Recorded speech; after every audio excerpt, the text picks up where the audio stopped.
Hello everyone. Now we are going to discuss about part 11 GLA book reading with explanation. So student आज का जो session है इसमें हम लोग जो अपनी GLA बुक का रीडिंग कर रहे थे उसका पार्ट 11 आज हम लोग कवर करेंगे, जिसमें हम लोग community, socialization, social system, social stratification and social mobility को कवर करेंगे।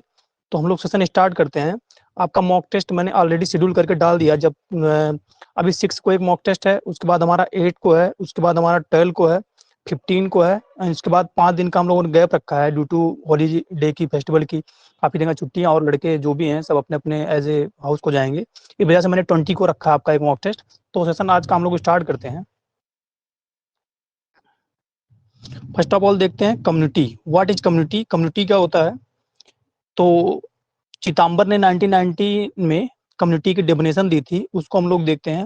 According to Chidambar 1990, community refer to group of mutually dependent people living in a more or less compact continuous geographical area. तो community को refer किया जाता है, group होता है जो कि परस्पर एक दूसरे पे डिपेंड होते हैं और एक साथ रहते हैं, और जो उनका जियोग्राफिकल एरिया होता है एक लिमिटेड एरिया होता है, having a sense of belonging and sharing common values, norm and some common interest. तो जो उनके एज ए कॉमन वैल्यूज होते हैं वो कॉमन होते हैं, नॉर्म्स होते हैं वो कॉमन होते हैं। कहने का मतलब जो भी सोशल एज ए कंट्रोल के हमारे नॉर्म्स हो गए, फॉकवे हो गया, वैल्यूज हो गया, मोर्स हो गया, वो कॉमन होते हैं, और उनके इंटरेस्ट भी। And acting collectively in a organised manner to satisfy their chief need through a common set of organisation and institution. और जो भी उनकी नीड्स हैं एक साथ मिलके उसको सेटिस्फाई करते हैं वर्क करके ऑर्गेनाइजेशन और आर इंस्टीट्यूट में। एक कम्युनिटी है जब both A territorial dimension and A social dimension. तो कम्युनिटी जो होती है उसकी काफी एज ए वास्ट डायमेंशन होता है, the former being it's geographical area. तो सबसे बड़ा जो कम्युनिटी का अगर पूछा जाए तो अगर जियोग्राफिकल एरिया को इंडिकेट करता है कम्युनिटी। सोसाइटी और कम्युनिटी में यही मेजर डिफरेंस होता है कि कम्युनिटी जो हमारा है होता है एक स्पेसिफिक इसकी बाउंड्री लाइन होती है किसी भी सोसाइटी एरिया का, तो उसे कम्युनिटी बोलते हैं। And the latter being the group of people, the shared position of a community sentiment is important. Any area of common life like village, town, district, country or an even wider area may be regarded as community। तो community कोई भी area, जैसे village का area हो गया, town का हो गया, डिस्ट्रिक्ट का हो गया, कंट्री का हो गया, और एक वाइडर एरिया जो लंबा क्षेत्र भी, बट उसमें क्या हो एक एरिया को इंडिकेट किया गया हो कि आपकी सीमा यहाँ तक है, तो उसे हम लोग कम्युनिटी बोलते हैं। नेक्स्ट एसोसिएशन, काफी इंपॉर्टेंट डेफिनेशन है कि एसोसिएशन क्या होता है। तो मैकेबर और पेज ने 1977 में एसोसिएशन को डिफाइन किया था। Association is a group organized for the pursuit of interest or group of interest in common. तो एसोसिएशन एक ग्रुप होता है जो कि ऑर्गेनाइज्ड होता है एक स्पेसिफिक ऑब्जेक्टिव को लेके। तो जितने भी एसोसिएशन के मेंबर होते हैं उनका एक सिंगल टारगेट होता है, सिंगल टास्क होता है, उसको अचीव करने के लिए वो लोग वर्क करते हैं, उसे एसोसिएशन बोलते हैं। Next, structure and function of society. First of all structural element, किसी भी सोसाइटी के कौन कौन से स्ट्रक्चरल एलिमेंट है जिससे कि सोसाइटी का फॉर्मेशन होता है। पहला हो गया identity. It refer to the characteristics by which one society may be differentiated from the other. तो ये ऐसा कैरेक्टरिस्टिक्स है जिससे कि एक सोसाइटी सेकंड सोसाइटी से डिफरेंट की जाती है, डिफरेंशिएट की जाती है। जस्ट लाइक रेजिडेंस हो गया, रिलीजन हो गया, कास्ट हो गया, प्रोग्रेसिवनेस हो गया, एटसेट्रा, में distinguish one society from the other. इसी की बेसिस पे एक सोसाइटी दूसरी सोसाइटी से डिफर किया जाता है। जैसे रेजिडेंस तो एज ए एरिया को इंडिकेट कर रहा है, रिलीजन तो धर्म के हिसाब से हम लोग चेंज करते हैं, कास्ट के हिसाब से डिफरेंट होती है उस सोसाइटी और सेकंड सोसाइटी दोनों। Next, composition. It refer to the makeup of society. तो इसी से जो हमारे किसी भी सोसाइटी का फॉर्मेशन होता है कंपोजिशन से। Society is composed of different section of people like male, female, educated, uneducated, rural, urban, traditional, modern, etcetera. तो सोसाइटी का जो फॉर्मेशन होता है वो मेल फीमेल से होता है, एजुकेटेड अनएजुकेटेड पर्सन भी वहाँ पे होते हैं, रूरल अर्बन सोसाइटी भी होती है, ट्रेडिशनल और मॉडर्न टाइप के पर्सन भी वहाँ पे पाए जाते हैं। तो ये कंपोजिशन है सोसाइटी के। Next, third, inter group relation. It refer to the relationship between group. तो जो एक दूसरे ग्रुप के बीच में जो रिलेशनशिप होता है उसको हम लोग इंटर ग्रुप रिलेशन बोलते हैं। एग्जाम्पल के रूप में अगर इसको हम देखें, जैसे विलेज हो गया, कास्ट हो गया, class etcetera. Next fourth, intra group. Inter group क्या होगा? जिसमें फेस टू फेस इंटरेक्शन होता है। It refer to the relationship within the group. तो सेम ग्रुप के बीच में जो इंटरेक्शन होता है उसे हम लोग इंट्रा ग्रुप बोलते हैं। जैसे हमारा कम्युनिकेशन होता है इंट्रा कम्युनिकेशन, इंटर कम्युनिकेशन, तो यहाँ पे इंट्रा ग्रुप जो होता है वो सेम कास्ट के बीच में या सेम क्लास के बीच में जो इंटरेक्शन होता है वन पर्सन से सेकंड पर्सन का, उसे हम लोग इंट्रा ग्रुप रिलेशन बोलते हैं। एग्जाम्पल अगर इसके देखें इसका हम लोग, तो relationship between husband and wife in the family or between family in a village. तो जो रिलेशनशिप हस्बैंड और वाइफ का होता है वो इंट्रा ग्रुप रिलेशनशिप होता है। Next, functional element. कौन कौन से फंक्शनल एलिमेंट है सोसाइटी के? पहला हमारा हो गया ऑब्जेक्टिव्स और एंड्स। ऑब्जेक्टिव क्या होता है?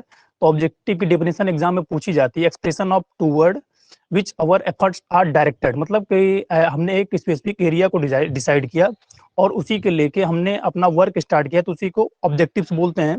This refer to the change or things which member of the group are expected to accomplish through their interaction and activities. Example अगर इसका हम लोग देखें, टू अटेन हायर प्रोडक्टिव और इनकम फ्रॉम ए एंटरप्राइज। तो इसमें ऑब्जेक्टिव हमने decide कर लिया कि हमको अपना जो क्रॉप का प्रोडक्शन है या प्रोडक्टिविटी बढ़ा के हमको हायर इनकम लेना है, तो ये हमारा ऑब्जेक्टिव्स हो गया। नेक्स्ट हमारा नॉर्म्स। नॉर्म तो हमारा आता है वो सोशल कंट्रोल में आता है। फॉकवे हो गया, नॉर्म्स हो गया, वैल्यूज हो गई, मोड्स हो गई, लॉज हो गया एंड टेबोज, ये हमारे सोशल कंट्रोल में आते हैं। नॉर्म्स क्या है? These refer to the rules or guiding standard which prescribe what is socially acceptable और अनएक्सेप्टेबल। तो नॉर्म्स जो होते हैं वो सोसाइटी के द्वारा कुछ बनाए गए प्रिंसिपल है, जिससे हम लोग ये डिसाइड करते हैं कि कौन सा सोसाइटी के द्वारा हमारा बिहेवियर एक्सेप्टेबल है, कौन अनएक्सेप्टेबल। मतलब कौन सा हमको बिहेवियर करना चाहिए और कौन सा नहीं करना चाहिए, वो हमारे नॉर्म्स में आता है। Norms govern the application of means in the attainment of goal, determining the size of family and method by which it may be achieved as generally guided by the norm of the society। तो norms जो होते हैं वो किसी भी task को या गोल को अटेंड करने में काफी हेल्पफुल होते हैं, जिससे कि हम लोग एक पॉजिटिव बिहेवियर का रिप्रेजेंटेशन करके तो उससे हम लोग अपना जो गोल डिसाइड करते हैं उसको अचीवमेंट करते हैं। Next, third, leadership. It refer to the process through which a person direct guides and influence the thought, feeling and behaviour of other member of society. तो लीडरशिप वह प्रोसेस है जिसमें कोई भी पर्सन खुद के एज ए बिहेवियर से जो अदर मेंबर होते हैं सोसाइटी के उनको इन्फ्लुएंस करता है, उसी को लीडरशिप बोलते हैं। जैसे उनके लिए उनको डायरेक्शन देता है, गाइड्स उनको करता है और अपने थॉट से उनको इन्फ्लुएंस करता है, तो इसी को उनके उनके बीच में एज ए लीड का वर्क करता है। The nature of leadership generally determine the behaviour and level of achievement of the members of the society. तो नेचर अगर जो डिटरमाइन किया जाता है लीडरशिप का, वो कैसे डिटरमाइन किया जाता है कि सोसाइटी में किस लेवल का अचीवमेंट है, उससे हम लोग डिटरमाइन करते हैं। लीडरशिप भी दो टाइप की होती है, एक मोनोमॉर्फिक लीडरशिप होती है, एक पॉलीमॉर्फिक लीडरशिप होती है। तो मोनोमॉर्फिक लीडरशिप में क्या होता है? Means a leader for each specific type of activity. तो इसमें एक सिंगल एक्टिविटी को जो लीडर होता है वो लेके चलता है, जस्ट लाइक हमारा सिर्फ एग्रीकल्चरल प्रोडक्शन के लिए जो गाइड करता है फार्मर को, वो हमारा हो गया मोनोमॉर्फिक लीडरशिप। नेक्स्ट, पॉलीमॉर्फिक क्या? All purpose leadership. इसमें सभी वर्ग मतलब जो भी एग्रीकल्चर से रिलेटेड, सर्विस से रिलेटेड जो भी इंफॉर्मेशन वो करता है, वर्क करता है, मतलब एक से अधिक वर्क में वो इंक्लूड होता है, तो उसे पॉलीमॉर्फिक लीडरशिप बोलते हैं। Next, resources. It refers to the various type of resources and potentialities a society possesses. Resources are important because they set the limit of achievement of the society. Example are human resource, physical resource like land, water, climate, and weather, etc. And technological resource like scientists, technologies, innovative ideas developed by them. तो resource को जो बोला जाता है, resource as a जो भी हमारे पास इनको इनपुट्स बोला जाता है, इनको हम यूज करके हमारे एग्रीकल्चर प्रोडक्शन में भी इनको यूज करते हैं, या सर्विस सेक्टर उनको भी रॉ मटेरियल के रूप में यूज करते हैं। इसमें जो फिजिकल रिसोर्स होते हैं, जैसे ह्यूमन रिसोर्स भी होता है जिसमें हमारा एज ए पर्सन आता है या इंडिविजुअल आता है। फिजिकल रिसोर्स में हमारे लैंड हो गए, वाटर हो गया, क्लाइमेट ये हो गए। नेक्स्ट, जो हमारे टेक्नोलॉजिकल रिसोर्स होते हैं वो डिफरेंट डिफरेंट टेक्नोलॉजी होती है, तो इनका भी 3 टाइप में डिवाइड किया गया है। जैसे ह्यूमन रिसोर्स हो गया, फिजिकल रिसोर्स हो गया एंड टेक्नोलॉजी का रिसोर्स हो गया। नेक्स्ट टर्म क्या है? Socialisation. Socialization is the process by which an individual is conducted into one's social and cultural world। तो सोशलाइजेशन वह प्रोसेस है जिसमें कोई भी इंडिविजुअल पर्सन होता है, फर्स्ट टाइम पे वो अपने आप को एज ए वर्ल्ड में या सोसाइटी में या कम्युनिटी में इंट्रोड्यूस करता है। तो सोशलाइजेशन जो प्रोसेस है वो हमको कहाँ से स्टार्ट होती है? हमारे एजुकेशन से स्टार्ट होती है। It commences with the birth of the individual. ये कहाँ से हमको मिलती है? बर्थ से मतलब जन्म से हमको मिलती है। Society and its various component starting with the mother and home. तो किसी भी अगर पर्सन का बोला जाए तो सोशलाइजेशन कैसे स्टार्ट होता है? फर्स्ट ऑफ ऑल उसका बर्थ स्टार्ट होता है, देन उसका मदर से कनेक्शन होता है, देन मदर के बाद उसकी फैमिली होती है, फैमिली के बाद उसके नेबर्स होते हैं, नेबर के बाद उसका इंस्टीट्यूशन जहाँ पे वो एजुकेशन लेता है। तो ये एक साइकिल है, मतलब एक सर्किल होता है जहाँ पे किसी भी पर्सन का सोशलाइजेशन स्टार्ट होता है। Next, social system. A social system is defined as a set of interrelated units that are engaged in joint problem solving to accomplish a common goal। तो सोशल सिस्टम जो होते हैं वो interconnected units होते हैं जो कि एक साथ मिलकर वर्क करते हैं किसी भी एज ए कॉमन प्रॉब्लम को सॉल्व करने में और जो गोल डिसाइड होता है उसको अटेंड करने में, उसी को सोशल सिस्टम बोला जाता है।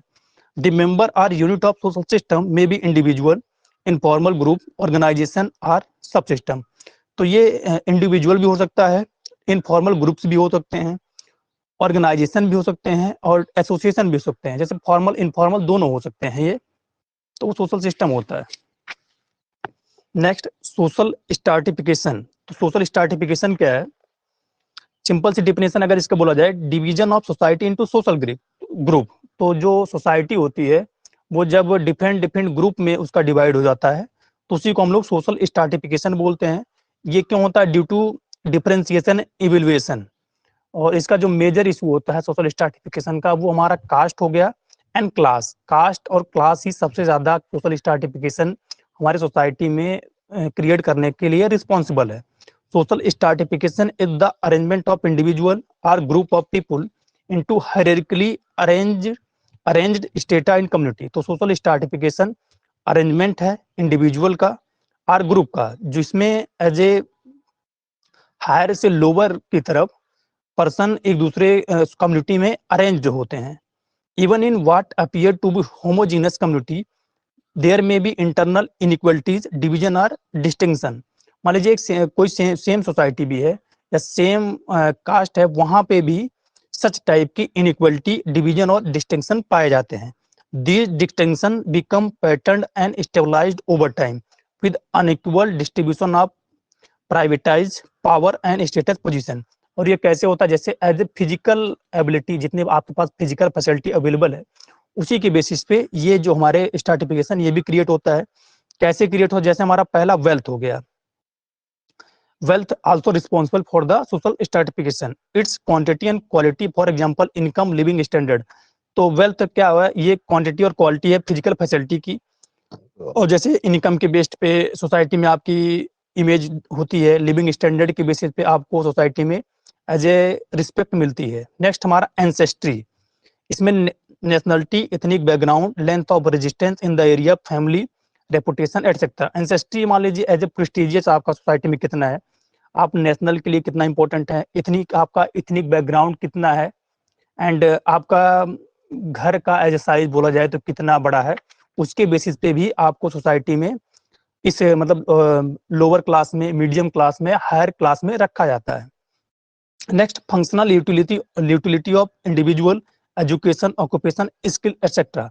जैसे आपकी फंक्शनल यूटिलिटी किसी भी इंडिविजुअल की, जैसे उसका एजुकेशन लेवल के हिसाब से उसको सोसाइटी में एज ए इमेज रिस्पेक्ट मिलती है, उसके व्यवसाय के हिसाब से और उसके स्किल के हिसाब से। Next, religion, the kind of degree of religious proposed. तो ये रिलीजन के मतलब धर्म के हिसाब से भी सोसाइटी में जो स्ट्रैटिफिकेशन है वो भी मिलता है। Next, biological characteristics like age और सेक्स के हिसाब से भी, आपका मेल या फीमेल उसके हिसाब से भी आप सोसाइटी में एज ए आपको रिस्पेक्ट मिलती है। Caste system and class system represent basic form of social stratification. तो ये एग्जाम के पॉइंट ऑफ व्यू से इंपॉर्टेंट है। जो कास्ट सिस्टम और क्लास सिस्टम है ये बेसिक फॉर्म है सोशल स्ट्रैटिफिकेशन को क्रिएट करने an extension agent should identify the following feature of A local statistic system. तो कोई भी एक्सटेंशन वर्कर है, फर्स्ट ऑफ ऑल अगर एक्सटेंशन वर्कर वर्क के लिए किसी भी विलेज में जा रहा है तो उसको पहले जो डिफरेंट ये गिवन जो है इन पॉइंट आउट को वहां पे नोट करना पड़ेगा, एनालिसिस करना पड़ेगा। पहला क्या है, the number of strata and order in which they are arrange. तो वहां पे ये चेक करना है कि किस कास्ट के कितने पर्सन है, कौन सी किस क्लास के, मतलब उनका इकोनॉमिक लेवल कितना है, तो ये एनालिसिस करना है। Second, the basis on which people are placed into different strata. तो ये भी चेक करना है कि क्लास के बेस्ड पे उनके स्टेटा बने हुए हैं या क्लास या कास्ट किस के बेसिस पे बने हैं, ये भी चेक करना पड़ेगा, या उनके एजुकेशन लेवल पे। Next third, interaction among the strata, और उन डिफरेंट डिफरेंट जो पर्सन है अकॉर्डिंग टू उनके स्टेटा के बीच में उनके बीच कितना इंटरेक्शन है। Next fourth, influence of each stratum of village life, और उस विलेज लाइफ में कितना बोला जाए तो कितना इमोशनली या सोशली वो लोग अटैच हैं, उसको भी चेक करना है। Next fifth, how the different strata perceive change, और जो उनके बिहेवियर हैं वो कैसे चेंज हो रहे हैं, ये भी चेक करना है। Next last, the how different strata would be affected by a particular programme, और कोई भी एज ए प्रोग्राम चल रहा है या फेयर एग्जीबिशन चल रहा है, प्रोग्राम मान लीजिए फार्मर फेयर चल रहा है, ये चेक करना है कि जो डिफरेंट वहाँ के मेंबर हैं कितना वो पार्टिसिपेट कर रहे हैं, ये भी चेक करना है। तो ये चीजें एनालिसिस करने के बाद ही आपको अपना एक्सटेंशन वर्क स्टार्ट करना है। नेक्स्ट पॉइंट क्या है, social mobility. Social mobility usually refer to the movement of individual or group from one stratum of society to another. तो सोशल मोबिलिटी जो होती है उसको अगर सिंपल से वर्ड में बोला जाता है, किसी भी इंडिविजुअल का आर ग्रुप का एक स्टेटा से सेकंड स्टेटा में जब वो एंट्री करता है, उसी को सोशल मोबिलिटी बोलते हैं। Social mobility is conducive to social change, और सोशल मोबिलिटी है वो रिस्पॉन्सिबल होती है किसके लिए, सोशल चेंज के लिए। तो सोशल मोबिलिटी का अगर बोला जाए तो सिंपल से वर्ड में कि अगर आप एक क्लास को छोड़ के दूसरी क्लास में जा रहे हैं, जस्ट लाइक लो क्लास से मिडिल क्लास में, मिडिल से हाई क्लास में जा रहे हैं, तो उसी को सोशल मोबिलिटी बोला जाता है। मान लीजिए आप एजुकेशन परसू करने के लिए आपने अपना विलेज को छोड़ा, आपने अपनी सिटी को छोड़ के किसी यूनिवर्सिटी वाले एरिया में आप आके शिफ्ट हो गए हैं, तो वो भी सोशल मोबिलिटी हो गया। नेक्स्ट हम लोग देखते हैं वर्टिकल सोशल मोबिलिटी। तो ये क्या, वर्टिकल क्या है, refer to the two way movement up or down of individual and group of one stratum in society another. Vertical mobility from lower to higher status is associated with higher level of aspiration. तो वो vertical mobility जो होती है उसमें lower और high दो type के पाए जाते हैं। जैसे लो सोसाइटी से आप लो क्लास से मीडियम, मीडियम से देन हाई। तो ये किसके बेस पे मिलता है, ये एज ए वेल्थ बेस पे मिलता है कि पहले मान लीजिए आप एज ए स्टूडेंट रहे, आपने अपनी एजुकेशन कंप्लीट की, उसके बाद आपने एज ए वर्क करना स्टार्ट किया, सर्विस सेक्टर में आए, तो आपकी वेल्थ जो है, इनकम आपकी बढ़ी, तो आप फर्स्ट ऑफ ऑल जिस लेवल की आपको जॉब मिली उसी बेसिस पे आपने अपना मोबिलिटी, मतलब लोअर क्लास में गए या मीडियम में गए या हाई लेवल की क्लास में गए, ये डिपेंड करता है आपकी इनकम पे। Next, horizontal social mobility refer to the movement of individual and group between position in society which are more or less of same social status. तो हॉरिजॉन्टल में होता है कि जो भी आपके जहाँ पे आप रह रहे हैं वहाँ पे सेम लेवल के इनकम लेवल के, सेम एज लेवल के, सेम उनका age a house pattern, living standard same है, तो उसे क्या बोलता है, हॉरिजॉन्टल मोबिलिटी। आप अगर यहाँ पे आए, आपका जो पहले था सोसाइटी था, आपकी जो लैंग्वेज थी वो सेम, यहाँ पे आके जहाँ पे आप एजुकेशन लेने गए आपने ड्रेसिंग पैटर्न सेम रखा, तो उसे हॉरिजॉन्टल, मतलब सेम लेवल के पर्सन के साथ आप आके रह रहे हैं, तो वो हॉरिजॉन्टल होता है। Next, geographical social mobility refer to the movement of a group from one geographic area to another. Such migration may also involve vertical or horizontal movement. Reason for geographical mobility may be political, economical, natural, climatic etcetera. Geographical social mobility facilitate slackening and old and rigid attitude and values and encourage people to adopt a more progressive outlook.